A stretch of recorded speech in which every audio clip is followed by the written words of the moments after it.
Mark II. Now, before I tell you anything about this, I have to tell you a little about British tank doctrine before the war. They had a great idea. You have three types of tanks: light tanks, cruiser tanks, and heavy infantry tanks. Now, the light tanks, such as that Vickers Mark VI right behind you, was designed purely for scouting. It was pretty much useless for everything else because it had thin armor and a 50 caliber machine gun as its anti-tank weapon. Now, the cruiser tanks basically became medium tanks. They were designed to go around the flanks and attack the enemy there. And the infantry tanks were designed to punch straight through the middle and support the infantry. Now, because they were designed to support men on foot, they were very slow, about 15 miles an hour if you were going downhill.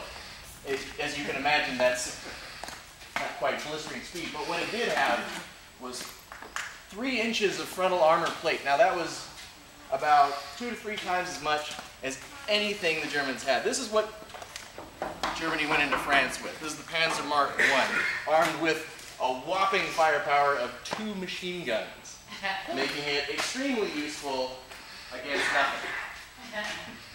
This is armed with a 40mm anti-tank gun, which, for reasons that are a bit confusing, was not equipped with high explosive shells, so it was only used against other tanks and maybe a bunker or 2.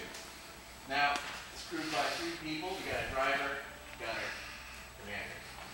Nice little close-knit family. This tank was more or less invulnerable until 1942, when the Germans started fielding heavier anti-tank weapons and making better use of 88mm anti-aircraft guns. So